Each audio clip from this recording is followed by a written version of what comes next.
പാഠം 1006. ഇന്ത്യ അമേരിക്കയല്ല.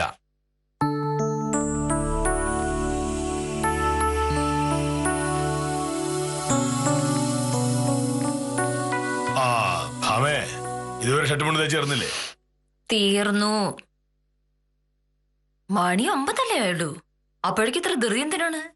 ഇങ്ങനെ പിറകെ നടന്ന് ധൃതി കൂട്ടൽ മാത്രമല്ലേ നീ ഓരോ കാര്യങ്ങൾ ചെയ്യൂ. ഇല്ലെങ്കിൽ 9:30 ഞാൻ ഷർട്ടും മുണ്ടും മാറാനോട് വരുമ്പോ നീ അപ്പോഴും സ്ത്രീയും പിടിച്ചോണ്ട് ഇങ്ങനെ നിൽക്കും. ചെറിയൊരു വഴക്കുണ്ടാക്കാനുള്ള ചൂണ്ടയായിട്ട് ഇറങ്ങിയതാണെന്ന് എനിക്ക് മനസ്സിലായി. പക്ഷെ സോറി, ഇന്ന് ഭാമ ആ ചൂണ്ടയിൽ കുത്തുന്നില്ല. ഓക്കെ. ആ മോഹനടാ, ലക്ഷ്മി ഫിനാൻസിലെ ഗോപാലകൃഷ്ണ സാറിനെ മോനിട്ട് അറിഞ്ഞൂടെ? അറിയാം. ഇന്നലെ ഒരു കേസിന്റെ കാര്യത്തിന് പുള്ളിക്കാരൻ വക്കീൽ ഓഫീസിലേക്ക് വന്നിരുന്നേ. അപ്പോ അവർ തുടങ്ങാൻ പോകുന്ന പുതിയൊരു പദ്ധതിയുടെ കാര്യം പറഞ്ഞു. എന്ത് പദ്ധതി? മാസം 10,000 രൂപ നിക്ഷേപിക്കുന്ന ഒരു പരിപാടിയാണ്. 50 മാസം കഴിയുമ്പോ പലിശ അടക്കം 7 ലക്ഷം രൂപ കിട്ടും. അതുകൊണ്ട് അല്ല, അതായത് ഞാൻ അതിൽ ചേർന്നോട്ടെ. ഒരു ചെറിയ സമ്പാദ്യം എന്റെ കയ്യിലുണ്ടാവുമല്ലോ. ഇതുവരെയുള്ള മുഴുവൻ പൈസയും മോഹനേട്ടന്റെ ബാങ്കിലല്ലേ. ഈ ഗോപാലകൃഷ്ണൻ സാർ ഒരു നല്ല മനുഷ്യനാണ്. പക്ഷേ ലക്ഷ്മി ഫിനാൻസ് ഒരു സ്വകാര്യ സ്ഥാപനവുമാണ്. ഒരു സ്വകാര്യ സ്ഥാപനത്തിൽ നമ്മൾ എന്ത് വിശ്വസിച്ചാണ് പണം നിക്ഷേപിക്കേണ്ടത്? അത് ഒന്നാമത്തെ പ്രശ്നം. മാസാമാസം 10,000 രൂപ വേണമെന്ന് പറയുന്നത് രണ്ടാമത്തെ പ്രശ്നം. അത് എവിടെ നിന്നുണ്ടാക്കും? അത് കുഴപ്പമില്ല, അത് ഞാൻ സംഘടിപ്പിച്ചോളാം. ഇപ്പോഴാണെങ്കിൽ തരക്കേടില്ലാത്ത കേസുള്ള സമയമാ. ഇന്ന് വൈകിട്ട് അവരുടെ മാർക്കറ്റിംഗ് എക്സിക്യൂട്ടീവിനെ ഇങ്ങോട്ട് വിടാന്ന് ഗോപാലകൃഷ്ണ സാർ പറഞ്ഞിട്ടുണ്ട്. മോഹനേട്ടൻ അയാളുമായിട്ട് ഒന്ന് സംസാരിക്ക്, എന്നിട്ട് നമുക്ക് തീരുമാനം എടുത്താൽ മതി. എനിക്ക് ഇത്തരം കാര്യങ്ങളോട് ഒരു യോജിപ്പുമില്ല. ഭാര്യയ്ക്കും ഭർത്താവിനും വേറെ വേറെ നിക്ഷേപങ്ങൾ ഉണ്ടാവേണ്ട കാര്യം എന്താണ്? ഒരു കുടുംബം എന്ന് പറയുന്നത് ഒറ്റക്കെട്ടായി നിൽക്കണം. അല്ലാതെ ഭർത്താവിനൊരു സമ്പാദ്യം ഭാര്യയ്ക്കൊരു സമ്പാദ്യം അങ്ങനെ ഒന്നുമില്ല. അത് ശരിയാ മോഹനേട്ടാ. ഇവിടെ ഭർത്താവിന് മാത്രമേ സമ്പാദ്യം ഉള്ളല്ലോ, ഭാര്യയുടെ 10 പൈസ പോലും ഇല്ലല്ലോ.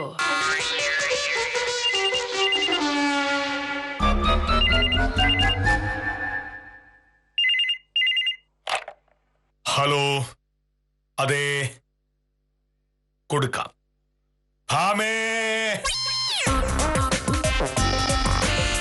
ആരെ മോനേട്ടാ? ചോദിച്ചില്ല, ഒരു സ്ത്രീയാണ്.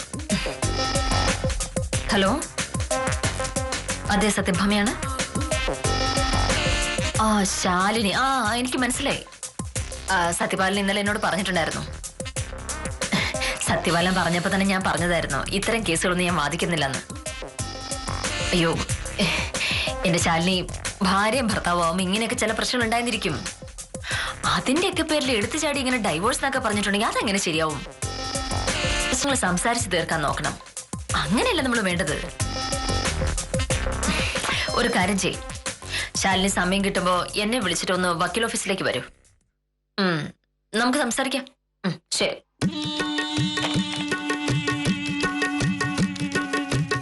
എന്തെങ്കിലും നോക്കണേ?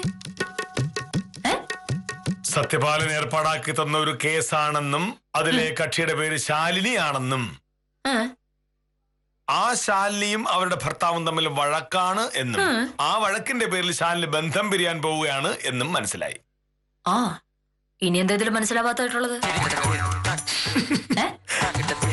നിനക്കിതെന്ത് പറ്റി എന്നാണ് എനിക്ക് മനസ്സിലാകാത്തത്. ആ പറഞ്ഞ എന്താണെന്ന് എനിക്ക് മനസ്സിലായില്ല. അല്ല, സാധാരണ ഒരു കേസ് വരുമ്പോ മുന്നും പിന്നും നോക്കാതെ വക്കാലത്ത് ഒപ്പിട്ട് വാങ്ങുന്ന ഒരു വക്കോലാണല്ലോ നീ. ഡൈവോഴ്സ് എന്നതിലെ എന്ന് കേൾക്കുമ്പോഴേ നീ ചാടി വേണമെങ്കിൽ പിടിച്ചോളൂ. എന്റെ ദൈവമേ, കക്ഷിയെ ഉപദേശിച്ച് കേസിൽ നിന്ന് പിന്തിരിപ്പിക്കുന്നു. സത്യപാലന്റെ ഇടപാടായത് കൊണ്ട് ഫീസ് ഒന്നും കിട്ടില്ല എന്നുള്ളത് കൊണ്ടായിരിക്കും ഈ ഒഴിഞ്ഞു മാറ്റം. അങ്ങയുടെ ശബ്ദത്തിലുള്ള ഈ പരിഹാസം എനിക്ക് മനസ്സിലാവുന്നുണ്ട് കേട്ടോ. എങ്കിലും ഞാനിതിന് സമാധാനം പറയാം. ഈ കാലയളവിനുള്ളിൽ ഞാൻ ആകെ ബാധിച്ചിടത്ത് 2 ഡൈവോഴ്സ് കേസാണ്. അത് രണ്ടും ഒരിക്കലും ഒരുമിച്ച് ജീവിക്കാൻ പറ്റാത്ത ആളുകളുടെ ആയിരുന്നു താനും. ഇതിപ്പോ ആ ശാലിയുടെ വാശിയാണ് മോഹനയുടെ പ്രശ്നം.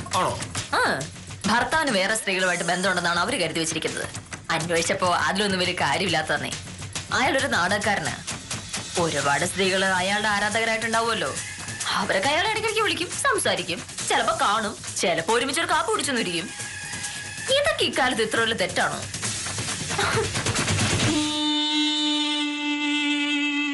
എന്താ പറഞ്ഞിട്ട് പോയത്?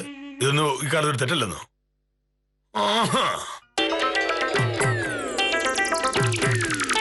നീ ഇപ്പൊ പറഞ്ഞ എന്തൊക്കെയാ?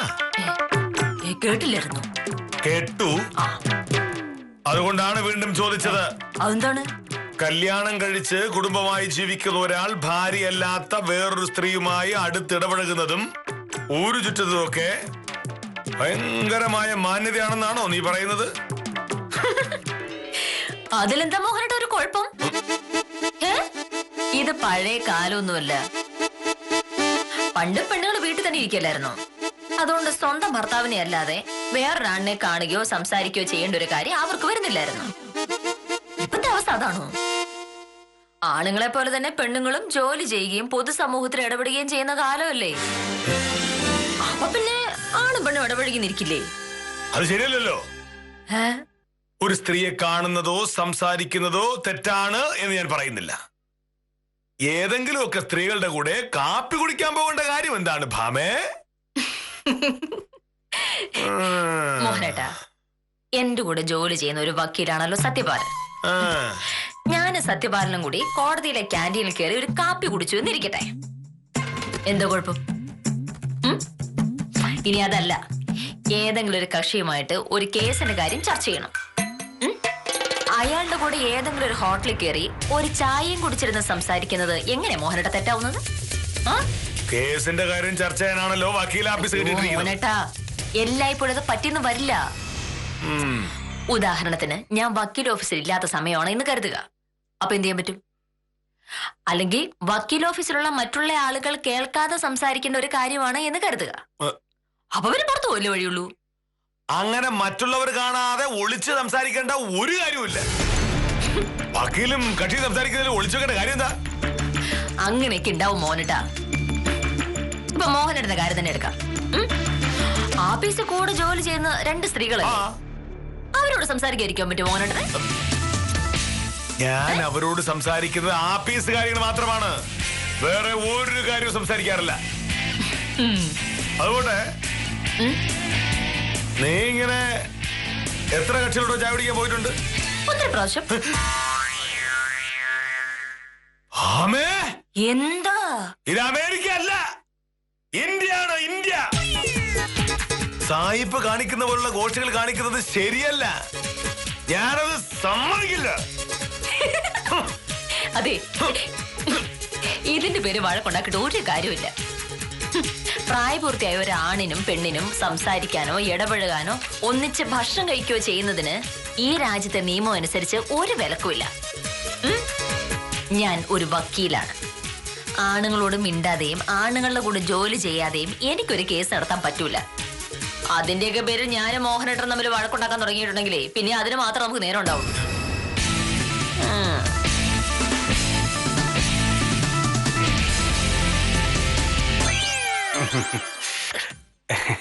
സാറേ, ഇതിപ്പോ അത്ര വലിയ പ്രശ്നമാക്കേണ്ട കാര്യം ഉണ്ടോ? വക്കീല് പറഞ്ഞാലും കുറച്ചൊക്കെ കാര്യമില്ലേ? ഒരു കാര്യമില്ല. ഉത്തമന് എന്നെ എത്രയോ വർഷമായിട്ട് അറിയാം. ഇതുവരെ ഞാൻ ഏതെങ്കിലും ഒരു പെണ്ണിനോട് ആവശ്യമില്ല സംസാരിക്കുന്നത് ഉത്തമൻ കണ്ടിട്ടുണ്ടോ? അല്ല, അതില്ല, അല്ല. അതാണ് ഉത്തമ കാര്യം. നമ്മൾ ജീവിക്കുന്നത് എവിടെയാണ്? ഇന്ത്യയിൽ. അമേരിക്കക്കാരെ പോലെ ഓരോരോ പരിഷ്കാരങ്ങൾ കൊണ്ട് നടന്നാൽ നമ്മുടെ നാടിന്റെ അവസ്ഥ എന്താവും? അല്ല സാറേ, ഇപ്പോഴത്തെ കാലത്തെ ആണും പെണ്ണും ഒക്കെ മിണ്ടുന്നതിൽ അത്രയും വലിയ കുഴപ്പമുണ്ടാ? മിണ്ടണമെന്ന് ഞാൻ പറഞ്ഞു. ഞാൻ മിണ്ടാറുണ്ട്. എന്റെ ആഫീസിലുള്ള സ്വയം പ്രഭയോടും കാഞ്ചനയോടും ഞാൻ സംസാരിക്കാറുണ്ട്. പക്ഷേ ആഫീസ് കാര്യങ്ങൾ മാത്രം. അതല്ലാതെ അവരുടെ ആഫീസ് കാര്യങ്ങൾ ചോദിക്കാനോ കേൾക്കാനോ പറയാനോ ചിന്തിക്കാനോ ഞാനില്ല. പിന്നെ ഓരോരോ ആവശ്യങ്ങൾക്കായി ആഫീസിൽ വരുന്ന സ്ത്രീകളുടെ കാര്യം. ഒരു സ്ത്രീ ഒരു സർട്ടിഫിക്കറ്റ് ചോദിച്ചു വന്നാൽ ഞാൻ ആ സർട്ടിഫിക്കറ്റിന്റെ കാര്യം മാത്രമേ അവരോട് സംസാരിക്കൂ. അതിന്റെ ആവശ്യമല്ലേ ഉള്ളൂ. പിന്നെ പിന്നെ ഭാമ ഇങ്ങനെ ധിക്കാരം പറയാനും പ്രവർത്തിക്കാനുമുള്ള കാരണം എന്താണ് എന്ന് ഉത്തമൻ അറിയാമോ? എന്താണ്? ഞാൻ, അതായത് അവളുടെ ഭർത്താവായ കെ മോഹനകൃഷ്ണൻ സാർ, ഞാനൊരു മാന്യനാണ് എന്ന് ഭാമയ്ക്കറിയാം. ഞാൻ വേറെ ഒരു പെണ്ണിനോടും കൊഞ്ചാനും കുഴയാനും ചങ്ങാത്ത സ്ഥാപിക്കാനും പോകില്ല എന്ന് ഭാമയ്ക്ക് ഉറപ്പുണ്ട്. ഉണ്ടായിരിക്കും. അല്ല, അതിപ്പോ വക്കീലിന് മാത്രമല്ല, കെ മോഹനൻ സാറിന് പരിചയമുള്ള എല്ലാവർക്കും അതറിയാലോ. അതാണ് പ്രശ്നം. അവളുടെ ഭർത്താവ് ഒരു മാന്യനായതുകൊണ്ട് അവൾക്ക് എന്ത് വിപ്ലവം വേണമെങ്കിലും പറയാം. നേരെ മറിച്ച് ഞാനൊരു വായി നോക്കിയായിരുന്നെങ്കിൽ ഞാൻ ആരോട് മിണ്ടുന്നു, എന്തു പറയുന്നു എന്നൊക്കെ അന്വേഷിച്ച് അവൾ പുറകെ നടന്നേനെ. അതുപോലെ വേറെ ഏതെങ്കിലും ഒരു ആണിന്റെ കൂടെ കാപ്പിയോ ചായ കുടിക്കാൻ പോകുമ്പോ അവൾക്കൊരു പേടിയും ഉണ്ടാകും. ഓ, ഞാനിങ്ങനെ പോയാ എന്റെ മോഹനേട്ടൻ പോകില്ലേ എന്ന്. സാറേ, വക്കീൽ ഒരു വക്കീലല്ലേ? അല്ലാതെ കേസുമായി വരുന്ന ഒരു കക്ഷിയുടെ കൂടെ പോയി ഒരു ചായ കുടിച്ചാൽ എന്താണ് പ്രശ്നം? ഭാമ വെറുമൊരു വക്കീലല്ല, വില്ലേജ് ഓഫീസർ കെ മോഹനകൃഷ്ണൻ സാറിന്റെ ഭാര്യയാണ്. അവർ മറ്റൊരുത്തരോട് പരസ്യമായി സംസാരിക്കുന്നതും ചായ കുടിക്കുന്നതും ഒക്കെ കണ്ടാൽ ഈ നാട്ടുകാരെന്ന് പറയും.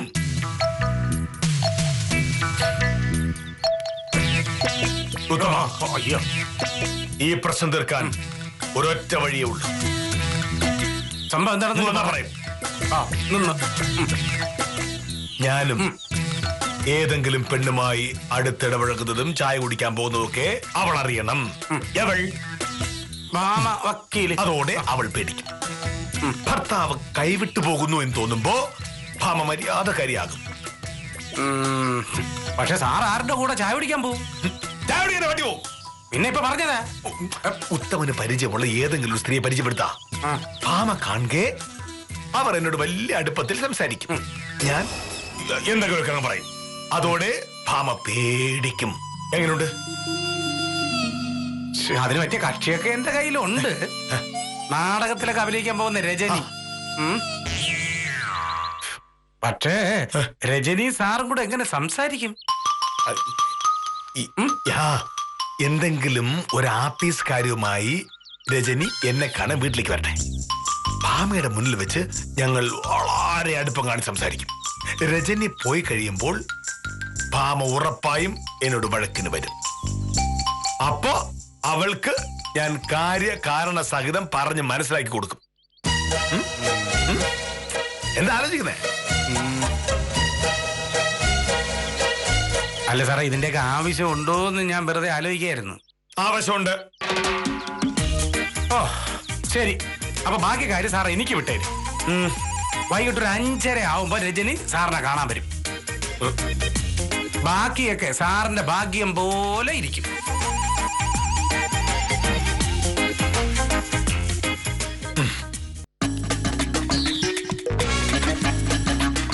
നമ്മുടെ നാട്ടുകാരൊക്കെ ഇപ്പോഴും ഇങ്ങനെ പഴഞ്ചനായിട്ട് ജീവിക്കുന്നതാ എനിക്ക് മനസ്സിലാകാത്തത്. ഒരാണും പെണ്ണും തമ്മിൽ കാണുകയോ മിണ്ടുകയോ ചെയ്താൽ ആകാശം ഇടിഞ്ഞു വീഴൂ. ഇത്തരം ന്യായമൊക്കെ പറയാൻ കൊള്ളാം പ്രഭേ. പക്ഷെ കാര്യത്തോടടുക്കുമ്പോൾ നമ്മുടെ ആളുകളുടെ സ്വഭാവമൊക്കെ മാറും. മായി തോന്നിയതൊക്കെ അവര് പറഞ്ഞുണ്ടാക്കുകയും ചെയ്യും. പ്രൊഫസറെ, വിപ്ലവം പറയാനൊക്കെ എളുപ്പാ. പക്ഷേ ഇന്നലത്തെ ഒരൊറ്റ സംഭവം മതി പ്രൊഫസറിന് വരുന്ന കല്യാണമൊക്കെ മുടങ്ങാൻ. ആളുകൾ മോശം അഭിപ്രായം പറയുമെന്ന് അല്ലേ? അതെ, അതിന് മാത്രം വലിയ തെറ്റൊന്നും ഞാൻ ചെയ്തിട്ടില്ലല്ലോ ശിശുപാലൻ ചേട്ടാ. ഓഫീസിൽ നിന്ന് പോകുന്ന വഴി ഞാൻ ജോണിക്കുട്ടിയെ കണ്ടു. സ്കൂട്ടർ നിർത്തി വിശേഷങ്ങൾ ചോദിക്കുമ്പോൾ ജോണിക്കുട്ടി ചോദിച്ചു, പത്രോസ് ഏട്ടനെ അരിമില്ലിന്റെ മുന്നിൽ വിടാമോ എന്ന്. ഞാനത് സമ്മതിച്ചു. അതിനെന്താ കുഴപ്പം? പ്രൊഫസറെ, നമ്മുടെ നാട്ടിലെ ഒരു പെണ്ണ്, അത് കല്യാണം കഴിക്കാത്ത ഒരു പെണ്ണ്, ഒരാണിനെ സ്കൂട്ടറിന്റെ പിറകെ കയറ്റിയാൽ നാട്ടുകാർ വെറുതെ ഇരിക്കുവോ? അവർക്ക് തോന്നുന്നൊക്കെ പറയും. എന്താണ് പ്രശ്നം? ഒന്നുമില്ല സാർ. എന്തോ ഉണ്ടല്ലോ, നിങ്ങൾ സംസാരിച്ചാൽ കേട്ടു. ഒന്നുമില്ല സാർ. ഇന്നലെ പ്രൊഫസർ ആഫീസിൽ നിന്ന് പോകുന്ന വഴി ആ ജോണിക്കുട്ടിയെ സ്കൂട്ടറിന്റെ പിറകെ കയറ്റി. ഇന്ന് നേരം എടുത്തത് മുതൽ ചായക്കടയിലും കവലയിലും ഒക്കെ അതാ വാർത്ത. സ്വയം പ്രഭ ശരിയായില്ല. അതെന്താ സാറേ? ഒരു അന്യ പുരുഷനെ സ്കൂട്ടറിന്റെ പുറകെ കയറ്റേണ്ട കാര്യം എന്താണ് സ്വയം പ്രഭയ്ക്ക്? അല്ല സാറേ, ഞാൻ ഒരാളെ സ്കൂട്ടറിന്റെ പുറകെ കേട്ടിൽ എന്താ സാറേ പ്രശ്നം? സ്വയംപ്രഭേ, ഇത് അമേരിക്കയല്ല, ഇന്ത്യയാണ്. നമ്മുടെ നാട്ടിൽ ചില നടപ്പ് രീതികളും ശീലങ്ങളും ഒക്കെ ഉണ്ട്. അതൊക്കെ ഒറ്റയടിക്ക് മാറ്റണമെന്നാണോ സ്വയംപ്രഭ പറയുന്നത്? ഈ പറയുന്ന ജോണിക്കുട്ടി കല്യാണം കഴിച്ച ആളാണ്. ഈ വാർത്ത ജോണിക്കുട്ടിയുടെ ഭാര്യ ആലീസ് അറിയുമ്പോ എന്താ ഉണ്ടാവുക? എന്തുണ്ടാവാൻ? ശിശുപാലിന്റെ ബൈക്കിന്റെ പിറകിൽ ഒരു സ്ത്രീയെ കയറ്റിക്കൊണ്ടുപോയി എന്ന് അറിഞ്ഞാൽ ശിശുപാലിന്റെ ഭാര്യ എന്താവും പറയുക? എന്റെ ബൈക്കിന്റെ പിറകിൽ ആകെ ഒരു സ്ത്രീയെ കയറിയിട്ടുള്ളൂ, അത് അവളാ സാർ. സ്വയംപ്രഭേ, കുറച്ചും കൂടി അടക്കത്തിലും ഒതുക്കത്തിലും കഴിഞ്ഞാൽ സ്വയംപ്രഭയ്ക്ക് കൊള്ളാം. കല്യാണം കഴിഞ്ഞിരുന്നെങ്കിൽ സ്വയംപ്രഭ ഇങ്ങനെ പറയില്ലായിരുന്നു. കല്യാണത്തിന് മുൻപ് ഇങ്ങനെ പല വിപ്ലവം തോന്നും നമുക്ക്. ഞാൻ പറഞ്ഞ ഓർമ്മണ്ടല്ലോ, ഇത് അമേരിക്കയല്ല, ഇന്ത്യയാണ്. കാഞ്ചന, ഒന്ന് വരൂ. അയ്യോ, എന്തോ പ്രശ്നമുണ്ടല്ലോ ശിശുപാലൻ ചേട്ടാ. എന്തായിരിക്കും അത്? എന്തായാലും സാറ് ചെല്ല്, അല്ലാതെ എന്ത് ചെയ്യാനാ? ധൈര്യമായിട്ട് ചെല്ല്. ഇത് അമേരിക്കയല്ല, ഇന്ത്യയാണ്. ദൈവമേ കാത്തോളേ.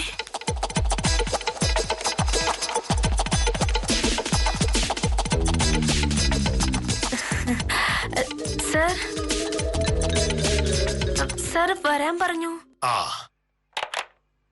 എനിക്ക് കാഞ്ചനോട് ചില കാര്യങ്ങൾ ചോദിക്കാനുണ്ട്. സർ, ഇപ്പൊ പ്രഭ പറഞ്ഞ കാര്യമാണെങ്കിൽ എനിക്ക് പ്രഭ പറഞ്ഞ എന്നോട് ഒരു യോജിപ്പുമില്ല. വഴി കാണുന്ന ഒരാളെ വണ്ടിയുടെ പുറകെ കേട്ടേണ്ട ഒരു കാര്യമില്ല. ശരി, ഞാൻ മറ്റൊരു കാര്യം ചോദിച്ചോട്ടെ. എന്താ സർ? ഏതെങ്കിലും ഒരു സ്ത്രീയുമായി പ്രഹ്ലാദന് ആവശ്യത്തിൽ കൂടുതൽ അടുപ്പമുണ്ടെന്ന് തോന്നിയാൽ കാഞ്ചന എന്ത് ചെയ്യും? അല്ല സാറ് എന്താ ഉദ്ദേശിക്കുന്നത്? അല്ല, ഒരു ദിവസം വൈകുന്നേരം പ്രഹ്ലാദനെ കാണാനായി ഒരു സ്ത്രീ വീട്ടിലേക്ക് കയറി വരുന്നു എന്ന് കരുതുക, ഒരു ആഫീസ് കാര്യത്തിന്. പക്ഷേ അവർ തമ്മിലുള്ള സംസാരം കേൾക്കുമ്പോൾ കാഞ്ചനയ്ക്ക് മനസ്സിലാകുന്നു, ഇത് വെറും ആഫീസ് കാര്യമല്ലല്ലോ, അവർ തമ്മിൽ നല്ല അടുപ്പത്തിലാണല്ലോ എന്ന്. കാഞ്ചന എന്ത് ചെയ്യും? വീട്ടിൽ വരുന്ന ഒരാളോട് മോശമായി പെരുമാറാൻ പറ്റില്ലല്ലോ. അതുകൊണ്ട് അവൾ പോകുന്നത് വരെ ഞാൻ ക്ഷമിക്കും. അവൾ പോയി കഴിഞ്ഞാൽ പ്രഹ്ലാദ ചേട്ടനെ ഞാൻ മൂക്ക് കൊണ്ട് ഇക്ഷ വരപ്പിക്കും.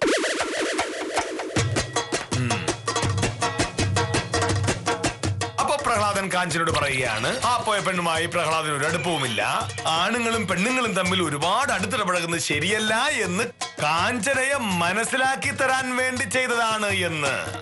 അപ്പോഴോ? എന്നോട് അങ്ങനെ പറയേണ്ട കാര്യമില്ലല്ലോ സർ. ആണുങ്ങളും പെണ്ണുങ്ങളും തമ്മിൽ ഒരുപാട് അടുക്കുന്നത് ശരിയല്ലെന്നാണ് എന്റെ അഭിപ്രായം. പക്ഷെ ചില പെണ്ണുങ്ങൾ അങ്ങനെയല്ല. അങ്ങനെയുള്ള പെണ്ണുങ്ങൾക്ക് ഇതുപോലെ എന്തെങ്കിലും അനുഭവം ഉണ്ടാവുമ്പോഴേ പഠിക്കൂ. അത് ശരിയാ സാറേ. പ്രഭയുടെ കാര്യം തന്നെ എടുക്കാം. കല്യാണം കഴിയാത്തത് കൊണ്ടല്ലേ അവൾ ഇപ്പൊ ഇങ്ങനെയൊക്കെ പറയുന്നത്. കല്യാണം കഴിഞ്ഞ അവളുടെ കെട്ടിയാൻ ഏതെങ്കിലും പെണ്ണിന്റെ മുഖത്ത് നോക്കിയാൽ മതി, സംഗതി പ്രശ്നമാവും. ശരി, കാഞ്ചന പോയിക്കോളൂ. ഓ ശരി സർ. പറഞ്ഞാൽ മനസ്സിലാകാത്തവരെ പ്രവർത്തിച്ചേ പഠിപ്പിക്കാൻ പറ്റൂ. ഭാമേ, ഭാമേ. മോഹനേട്ടൻ എത്തിയോ? ഞാൻ ചായ എടുത്തിട്ടില്ല. ഒരു ചായ എടുക്കൂ, നല്ല ക്ഷീണം.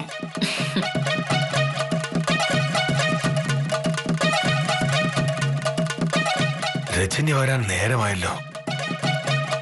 ഉത്തമനെല്ലാം പറഞ്ഞു കൊടുത്തിട്ടുണ്ടാവും.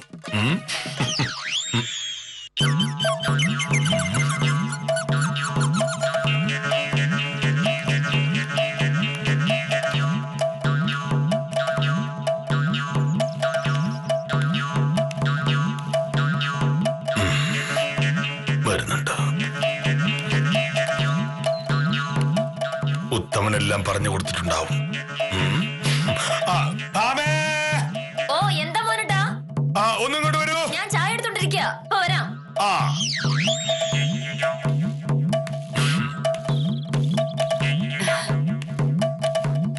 നമസ്കാരം സർ. നമസ്കാരം. വഴി തെറ്റിയില്ലല്ലോ?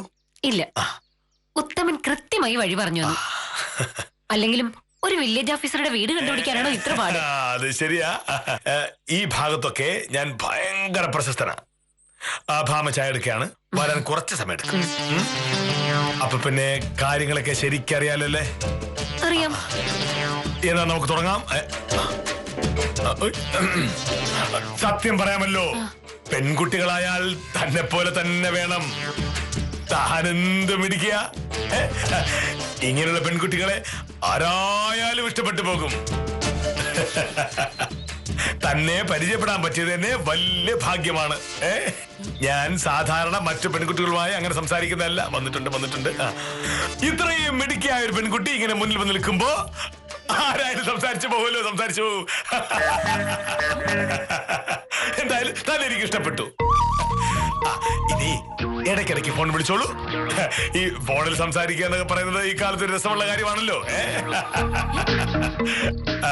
നാളെ വൈകിട്ട് സമയമുണ്ടെങ്കിൽ നമുക്കൊരു കാപ്പി കുടിക്കാൻ പോയാലോ? എന്തെങ്കിലും സ്വസ്ഥമായി സമാധാനമായി സംസാരിക്കാൻ അതാണ് നല്ലത്. പറഞ്ഞു മനസ്സിലായില്ലേ? നമുക്ക് കൃഷ്ണൻകുട്ടിയുടെ ചായക്കടയിലേക്ക് പോയാലോ? അവിടെ നല്ല ചൂട് പൈപ്പട കിട്ടും. എന്ത് പറയുന്നു? സാർ എന്നെ പറ്റി എന്താ കരുതിയത്? ഒന്ന് ചിരിക്കേൻ, 2 വാക്ക് സംസാരിക്കാൻ ചെയ്താലുടൻ ഞാൻ അങ്ങ് വീട് പോയിന്നോ. ഇത് ഭാമ വന്നിട്ടുണ്ട്, എന്റെ ഭാര്യ നിൽക്കുകയാണ്, നന്നായി സംസാരിച്ചോളൂ. നാട്ടുകാർക്കൊക്കെ വില്ലേജ് ഓഫീസറെ പറ്റി വലിയ അഭിപ്രായമാണല്ലോ. അതെ, ഉത്തമന് നല്ല തന്നെയാ പറഞ്ഞത്. പറയൂ. പക്ഷേ സാറിന്റെ ശരിക്കുള്ള കയ്യിലിരിപ്പ് ഇപ്പോഴല്ലേ മനസ്സിലായത്? അഭിനയിക്കൂ. ഈ അഭിനയിക്കാൻ അറിയാത്തവരെയൊക്കെ നാടകത്തിലെടുത്താൽ നിങ്ങളുടെ ഭാര്യ ആയിരിക്കും.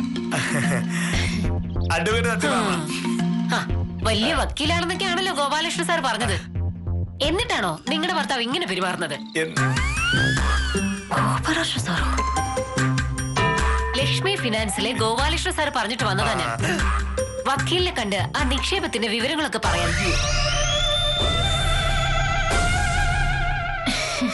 എന്തായാലും ഇനി ഞാനൊരു വിവരവും പറയുന്നില്ല. നിങ്ങൾക്ക് എന്തെങ്കിലും അറിയണമെങ്കിൽ ഗോപാലകൃഷ്ണ സാറിനെ വിളിക്കുകയോ പോയി കാണുകയോ ചെയ്താൽ മതി.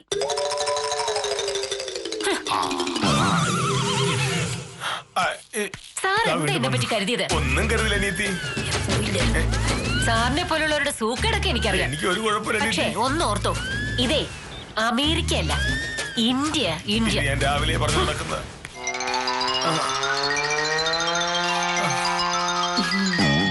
അയ്യോ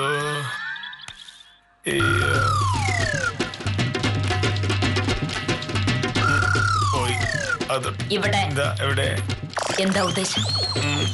ഒരു ഈ പരിപാടി എന്ന് തുടങ്ങി? ഏത് പരിപാടി? പരിപാടിയൊക്കെ ഞാൻ കണ്ടു. ഇതെന്ന് തുടങ്ങി എന്ന് പറയൂ. ശരിയൊരു അബദ്ധം പറ്റിയതാ. നീ രാവിലെ തർക്കിക്കാൻ വന്നുകൊണ്ട് ആണും പെണ്ണും തമ്മിൽ അടുത്തിടപഴകുന്നത് ശരിയല്ല എന്ന് നിന്നെ മനസ്സിലാക്കി തരാൻ വേണ്ടി ചെയ്തതാ. ആറ്റിങ്ങ് പത്മശ്രീ നാടകത്തിൽ അഭിനയിക്കുന്ന രജനിയെ പറഞ്ഞു വിടാന്ന് ഉത്തമം പറഞ്ഞായിരുന്നു. ആ രജനിയാണെന്നാ ഞാൻ വിചാരിച്ചേ. ഇത്തരം മണ്ടത്തരങ്ങൾ ഇതിനു മുന്നേ എത്ര പ്രാവശ്യം കാണിച്ചിട്ടുണ്ട്? 1000-ലേറെ.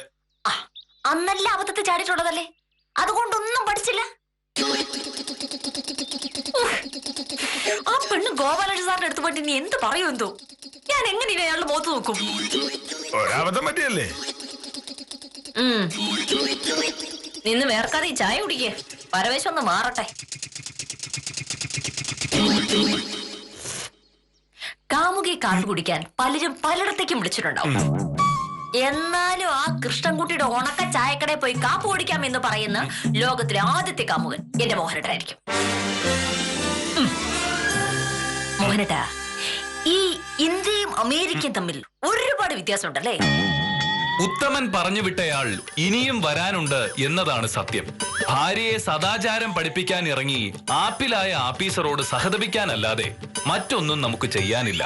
ഇമാതിരി വേഷം കെട്ടുകൾ മഹാൻ ഇനി കാണിച്ചു കൂട്ടില്ല എന്ന പ്രതീക്ഷയിൽ ഇന്നത്തേക്ക് വിടാം. കാര്യം നിസാരം തുടരുന്നു.